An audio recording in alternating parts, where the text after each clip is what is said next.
چند وقت پیش داشتم با یکی از دوستام درباره موشن امپلیفیکیشن صحبت می‌کردم و واسه اونایی که نمیدونن موشن امپلیفیکیشن یعنی بزرگنمایی حرکت‌های خیلی کوچیک توی ویدیو به طوری که با چشم قابل دیدن بشن. به زبان ساده‌تر حرکت‌هایی که با چشم نمیشه دید رو مثل لرزش‌های ریز یه ماشین یا تکونای خیلی کم یه دیوار رو، یه ماشین صنعتی یا یه دیوار رو با کمک کامپیوتر بزرگ میکنن تا دیده بشن. و بعد درباره صوت فکر کردم و این سوال تو ذهنم ایجاد شد که آیا راهی هست که ما بتونیم امواج صوتی رو هم ببینیم؟ خب برای چش غیر مسلح جواب کوتاهش اینه که نه، چون صدا یه نوع موجیه که توی هوا حرکت میکنه ولی از خودش نور نداره. چرا میگم نور نداره؟ چون چش ما فقط چیزایی رو میبینه که نور ازشون میاد یا بهشون میتابه، اما موج صدا فقط هوا رو جابجا میکنه و خب هوا شفافه و حرکت مولکولاش انقدر ظریف و سریعه که با چش غیر مسلح دیده نمیشه. اما به طور غیر مستقیم چی؟ میتونیم این امواج رو ببینیم با چش غیر مسلح؟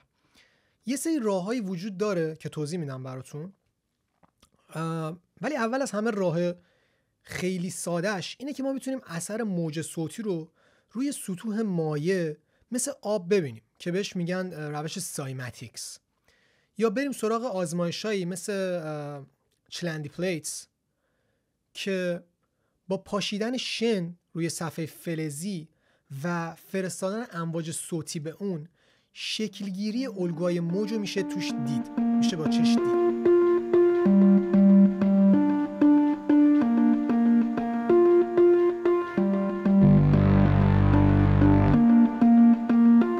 روش‌های جالبیه و پیشنهاد میکنم حتما تو یوتیوب سرچ کنین و چند تا ویدیو ازش ببینین. اما سوال اصلی که من دارم اینه که آیا ما میتونیم از روی شیپ و مثلا لرزش اون شن یا مایع توی آزمایشامون صدا رو دوباره بازسازی کنیم؟ یعنی به نوعی مهندسی معکوس انجام بدیم؟ جوابش اینه که تو این روش‌ها از اون شیپ ما میتونیم تشخیص بدیم که صدا چه فرکانسی داشت و یا چقدر قوی بود، اما نمیتونیم اون صدا رو بازسازی کنیم چون رنگ صداشو نمیشه تشخیص داد.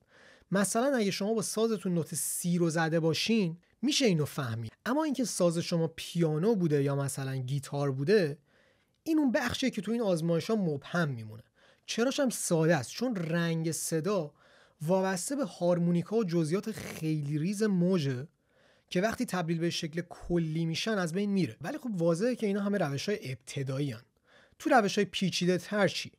مثلا با شیلرنت فوتوگرافی اگه اسمشو درست بگم که هدفش اصلا همین دیدن جریان‌های نامرئی توی هوا بوده چی؟ این روش که حدود 1864 کشف شد، هدف اصلیش اصلا نشون دادن تغییرات چگالی توی گازها و حرارت‌ها بود. اما استفاده خاصش برای دیدن امواج صوتی تو هوا خیلی بعدتر رایج شد، به خصوص از قرن 20 به بعد با ورود دوربینای اسلو موشن و دیجیتال. توی این روش ما فقط اون جریان توی هوا رو میتونیم ببینیم، نه اثرش روی جسم رو. و خب چی میتونیم از این برداشت کنیم؟ مثلا فرکانس پایه رو، یعنی زیرو بمی، این چیزیه که قابل دیدنه چون الگوی موج تو هوا داره نشون داده میشه. بلندی صدا یا شدت صدا رو همچنین، اما رنگ صدا همچنان خیلی پیچیده است. اگه با دوربین خیلی سریع فیلم بگیرین، صداهای ساده مثل فلوت که موجای تمیز و منظم دارن رو ممکنه ببینین، ولی صداهای پیچیده مثل ویولون یا گیتار که موجای با جزئیات بیشتر و لایه لایه دارن یه مقدار بس پیچیده تره. تو این روش یعنی ما تقریبا فقط میتونیم بفهمیم صدا چند لایه و پیچیده بوده یا صاف و ساده. پس دیگه با این توضیحات آیا راهی میمونه که من بتونم موج صوتی رو ببینم؟ جوابش اینه که بله، هنوز 2 تا روش دیگه وجود داره که ما بتونیم توشون به کنجکاویمون ادامه بدیم و اگه شما هم مثل من از این جنس کنجکاوی ها دوست دارین حتما کانال رو سابسکرایب داشته باشین که ویدیوهای بعدی رو هم از دست ندین. خب اولین روش اسیلوسکوپه که اولین نمونه های اون برمیگردن به اواخر قرن 19، ولی شکل الکترونیکی مدرنش حدود 1930 ساخته شده و اصلا برای همین ساخته شد که صدا رو ما به تصویر تبدیل کنیم. کارکردش این شکلیه که موج صوتی رو دریافت میکنه، یعنی میکروفون رو تبدیل به سیگنال الکتریکی میکنه و اسیلوسکوپ اون سیگنال رو با 2 محور افقی و عمودی روی صفحش نشون میده.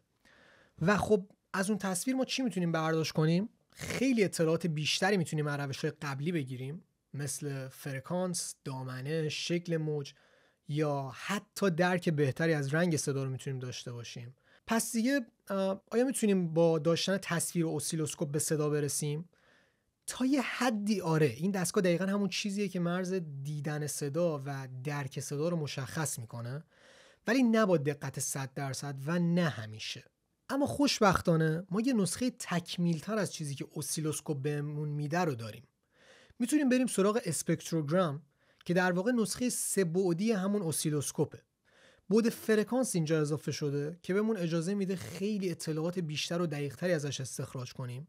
یعنی اینجا ما نوت یا فرکانس پایه رو میتونیم بفهمیم، هارمونیکا و رنگ صدا رو تا حد زیادی، شدت صدا رو و همچنین افکت‌ها و تغییرات توی زمان رو همچنین.